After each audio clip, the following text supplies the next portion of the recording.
Ladies and gentlemen, welcome to the Horror Mine. My name is Vic Shy, and this is the Scare Score, where I break down horror movies and rate them on how scary I think they are. Happy Father's Day, everyone!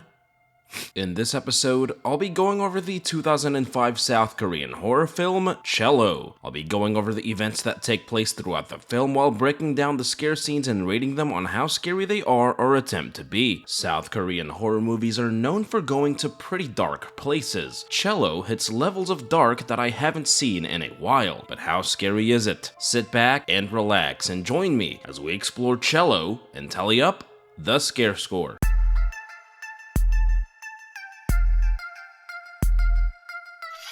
Our movie begins appropriately with a sad cello tune. An ambulance rushes to the hospital as we see a bloodied woman in the emergency room. We then see several photos of two women smiling together holding cellos before the film's title is revealed. It's a very sad opening sequence that reveals quite a lot about the film's story and its dark twist. We meet our main character Mi-ju, a part-time professor and former cellist. Her friend and fellow professor invites her to a homecoming concert for a woman named Kim Hae-young, the younger sister of someone named Taeyeon. Mi-ju seems taken aback hearing that name, and there is a brief look of sadness on her face. Mi-ju is confronted by a former student whose life has been ruined because she gave her a bad grade. The student grabs her by the arm, which triggers a brief flashback of a similar event that gave Mi-ju a scar. The student swears to get revenge on Mi-ju for ruining her life. The jealous ex-girlfriend tactics have already begun as the wheel to her car is now damaged. On her way home, she plays a cassette tape she got in an envelope. It plays a cello tune that gives her a headache and makes her scar pulsate for some reason. She loses control of her car and seemingly drives straight into an oncoming truck. She regains consciousness and takes out the tape. Most of you may realize where this is going, and you're somewhat right. Trust me, this film takes a pretty dark turn that I wasn't fully expecting. She receives an ominous text that reads, "Are you happy? You should be." I theoretically should be happy on Father's Day weekend, but that right was taken away from me 26 years ago. She thinks that the text was sent by her former student. As we meet her cute dog Sunny, she hears voices calling out to her. She wanders through her empty house and we get a legit SpongeBob SquarePants scare scene that saves me from adding a random edit for the sake of channel continuity.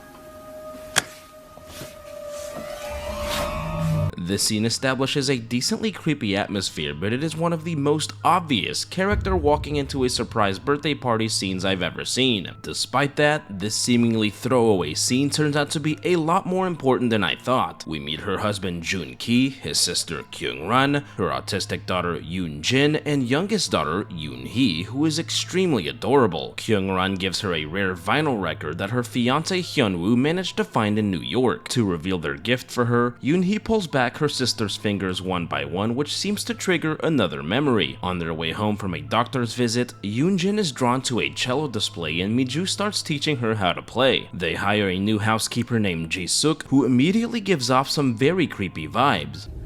잘생겼죠? Neither Mi-ju nor Sunny are too thrilled about the new addition to the household. While teaching Yoon-jin how to play cello, she receives another text asking if she's happy. She asks Jun-ki if they can let go of the housekeeper, but he says he hired her for a friend. It turns out Ji-suk has had it pretty rough lately. She is the only survivor of a car crash that took her entire family out of the equation of life. She also tried to subtract herself from the equation by drinking acid, which is why she no longer speaks. Kyung-ran has a wholesome interaction with Yoon-hee before getting a call from her long-distance fiancé. That night, Sunny starts barking loudly and reminded me of this. If you know, you know. A ghostly shadow makes its way into Mi-ju's bedroom and under her sheets. She wakes up and her blanket gets slowly pulled off before a nicely done jump scare. Jun-ki tells her to open her eyes and she wakes up from what appeared to be a nightmare. However, Jun-ki is sound asleep and didn't say anything. This was a fairly standard but still effective scare scene. The build up to the jump scare using the blanket was well crafted and that face gave me quite the jump. In the morning, Mi-ju finds Sunny dead in the doghouse. Ji-suk suddenly appears behind her looking very suspicious. Mi-ju has a dangerous encounter in a parking garage where a car almost runs her over on purpose. This is most likely her former student student trying to spook her. Yoon-hee hears her older sister practicing and the bedroom door opens on its own. She grabs the cello and Yoonjin bites her. It's not a super hard bite, but her reaction to it is super adorable. She then goes into her aunt's room, which is a complete mess. Kyung-ran appears emotionless and shuts the door. Yoon-hee calls her mom to let her know that Kyung-ran is acting scary. Her fiance called off the engagement, showing that long-distance relationships are very difficult. They try talking to her, but she throws a fit and refuses to come out. Mi-ju watches Yoonjin sleeping, which leads to a very scary jump scare. She then once again hears Jun-ki and Yoon-hee calling out to her. That was an effective jump scare that got me pretty good. I somewhat expected that to happen, but it still caught me off guard. The face she makes also looks terrifying. Kyung-ran isn't handling the breakup very well and leaves Hyun-woo several strongly worded voicemails. She applies some lipstick in front of the mirror and gives off some really strong Arthur Fleck vibes. This movie came out first though. Arthur applies some makeup in the mirror and gives off some really strong Kyung-ran getting dumped vibes. She then receives a silent phone call before the person suddenly hangs up. She tosses the phone and notices it was unplugged the entire time. The phone goes off again and Kyung-ran looks very unsettling here. She looks at her photo with Hyun-woo and a ghostly face appears between them. The ghostly woman comes straight out of the photo and uses the force to push her out of the window. I loved everything about this scare scene up until Kyung-ran got pushed out. I think it's because the visual effects looked a little outdated. I also think the over-the-top nature of her just getting flung out took the suspense right out of the scene. Aside from that, the scene has some really great tension and Kyung-ran's terrified reaction really sells the scares. The family are woken up by the loud noise and go check on her. They find her bedroom empty and the window completely shattered. Yoonjin is woken up by thud sounds on her window and sees her deceased aunt right outside her window. Yoonjin has no reaction to seeing such a traumatic sight and simply looks back at her mom. A very dark scene that only scratches the surface on how dark and disturbing this movie is about to get. But not before we get our mandatory Asian horror movie shower scene. We then get a dark close-up shot of someone placing a book on a shelf. Jun-ki goes into his sister's room to look at her things and sees the mysterious book. It turns out to be his wife's college yearbook with someone's face eerily cut out of it. A cassette tape falls in front of Ji-suk and she cracks a sinister smile. This is the same tape that Mi-ju listened to in the car earlier. Mi-ju returns to work and finds a dead bird in her locker. She is convinced that her former student put it there and goes to give her a piece of her mind and her hand.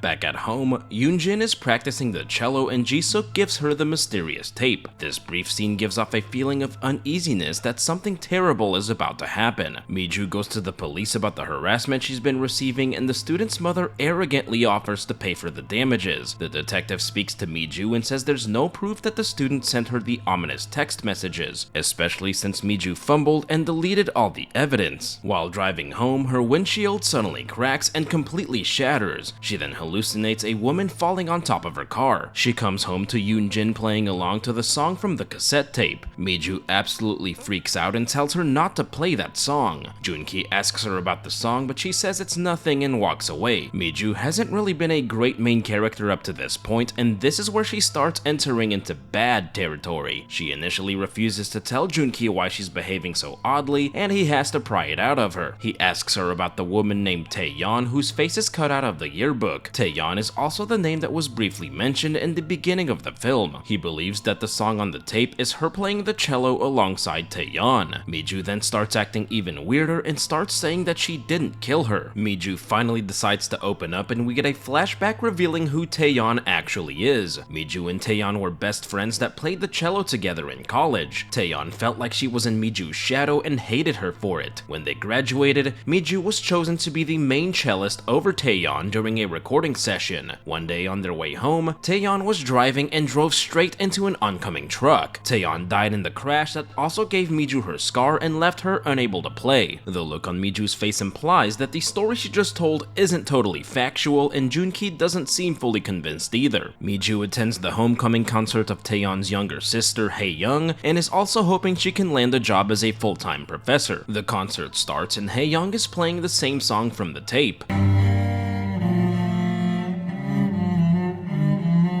Miju watches her intensely as we see Yoon-hee drinking a large cup of milk, a scene that on paper seems innocent enough, but the editing makes the dark intentions very clear. Yoon-hee walks up to her sister's room, and this is where things take the dark turn that I wasn't expecting. Miju suddenly finds herself alone in the audience, and Taeyeon's spirit appears holding the cello. This brief scare scene appears to be a hallucination, but actually serves as a dark omen for what's about to happen. Yoon-hee opens the cello case and jokingly says that no one would notice if she was in there. The cello disappears from Yoonjin's hands and reappears inside of its case. A hand suddenly pops out and Yoon-hee cries out to the housekeeper for help. A black shadow sweeps over the room and Yoon-hee finds herself hanging from the balcony. Her older sister slowly approaches her and brushes her fingers off one by one. Miju comes home but is unable to save poor Yoon-hee from a tragic fate.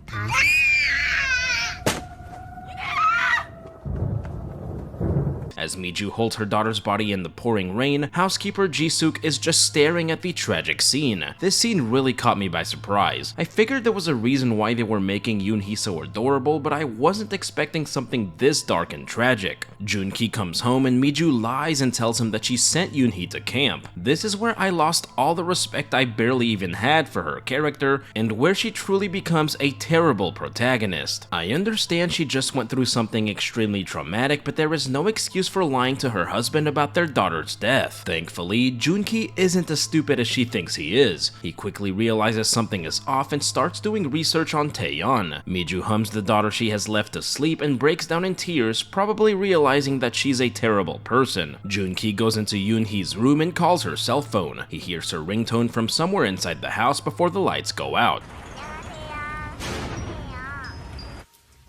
He wanders to the dark house and follows her ringtone to the basement. He kicks down the door and Miju realizes that the jig is up. He goes down into the pitch black basement and discovers Yoon-hee's body stuffed inside the cello case. This is a gut-wrenching discovery and the lead up to it was full of tension. The scariest aspect of the scene was hearing little Yoon-hee's ringtone in the house while hearing her voicemail and knowing she is dead. The absolutely crazy Miju appears behind him, telling him that it was an accident and that no one killed her. He grabs a hold of her in anger, but she pushes him off right into a nail sticking out of the wall. Jisuk appears in the doorway looking very menacing in a pretty spine-tingling shot. She is revealed to be possessed by the vengeful spirit of Taeyeon, and we finally learn the truth. Miju and Taeyeon really were best friends, but it turns out that Miju was actually the one in her best friend's shadow. Miju was extremely jealous of her more talented best friend and definitely looked like the side character when standing next to Taeyeon. Taeyeon was a very sweet girl and seemed like a great best friend, but that wasn't enough for Miju. On their way home, Miju became angry and lost control of the car, driving straight into an oncoming truck. When she came to, the car was hanging off a cliff with Taeyeon hanging for dear life. Miju initially grabbed onto her arm but saw an opportunity for her to become the main character. She slowly let go of her grasp one finger at a time and Taeyeon tragically fell to her death. This is where Miju really got her scar and the true origin of her villainous arc. Seeing Miju break down in tears after what she did was pretty despicable, and she doesn't have an ounce of redeemable quality about her. We got several hints about this event throughout the film. The first was the brief flashback Miju got when her former student grabbed her by the arm. Then during her birthday, Yoon-hee pulled Yoojin's fingers back one by one, which also foreshadowed her own death. Miju also hallucinated Taeyeon's body falling on top of the car. Taeyeon has her sights set on Yoonjin and Miju begs for her daughter's safety. Taeyeon ignores her pleas and Miju decides to backstab her once again, this time quite literally. Miju clearly hasn't seen enough Scare Score episodes to realize that you can't physically fight the vengeful spirit of an Asian woman with long black hair. She quickly realizes her mistake when she sees the dead body of Jisuk, who was being possessed by Taeyeon. Her and Taeyeon's song starts to play and she arms herself with a golf club, setting the stage for the final fight. She goes into Yoonjin's room and the song is still going despite no one playing the cello. She snatches the cello out of her daughter's hand and Yoonjin unsuccessfully tries to stop her. She smashes the cello to pieces and tosses it in the hallway, which also stops the music. She then shuts the door on Yoonjin and tries getting her to calm down. She goes back into the room and this is where we get the next oh shit moment that made my jaw drop a second time. She pulls the blankets off the bed, revealing the cello fully intact. She looks into the hallway and sees a bloodied Yoonjin on the brink of death. Taeyeon once again managed to trick Miju, this time into bludgeoning her own daughter with a a golf club. It just doesn't get darker than that. The most tragic thing about all this is that while Taeyeon is justified in getting revenge on Miju, the family didn't deserve any of this. Taeyeon's ghostly hand appears and grabs Miju's arm. She forces her to grab a piece of glass and finish the job. As extremely dark as the film has been up to this point, I couldn't imagine them actually finishing off Yoonjin that way, and thankfully, I was right. Miju musters up the strength to re-divert the glass towards herself before the screen turns completely white. While not overly scary, this is one of the darkest and most intense climaxes I have seen in a long time from any movie. After the balcony scene, I didn't think that they could go any darker, but I was wrong. The film then takes us on yet another twist. The tragic and disturbing events we witnessed were actually taking place in Miju's mind all along. It turns out that the crash in the beginning was real, and that Miju has been in the hospital the whole time. Junki has been by her side the entire time, and he has been calling out to her along with Yoonhee. Those were the voices she kept hearing throughout the film. I normally hate these kinds of twists because they can sometimes feel like a cop-out, like everything we just watched was a waste of time, but that's not really the case here. Though I despise Miju as the protagonist, it was really nice to see that her family are alive and well. Sometime later, things seem to be going well for Miju and she feels comfortable enough to get behind the wheel again. She heads home and we get the film's 69th and final twist. She receives a text message asking if she's happy, which we now know are actually from Taeyeon. She goes into the dark house and experiences a major case of deja vu, SpongeBob scare scene and all. She again walks right into the birthday party thrown by her family. In the film's final scene, she looks at Kyungran's gift and notices something sinister written on the back. This is only the beginning. We then see Taeyeon's ghostly hand wrap around her face as Miju realizes that the horrific events are about to repeat themselves as the movie ends.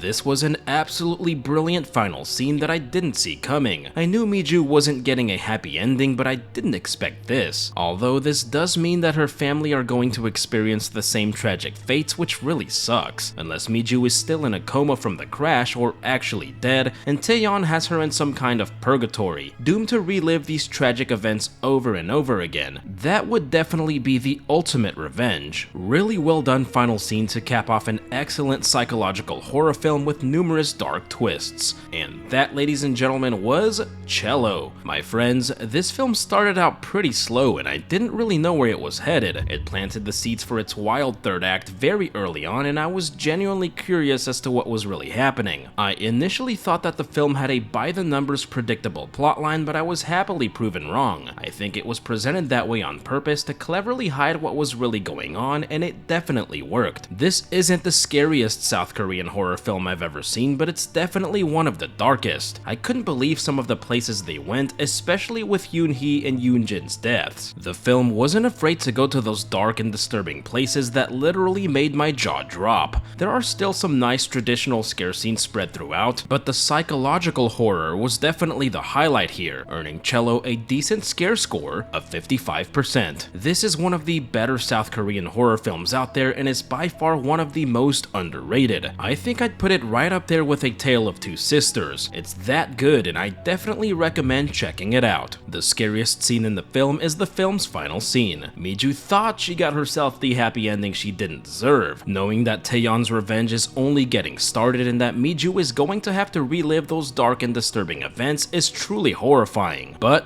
as always, I hope you all enjoyed this video. Thank you all for tuning in and I cannot wait to see y'all right back here in the Horror Mine. Y'all stick around.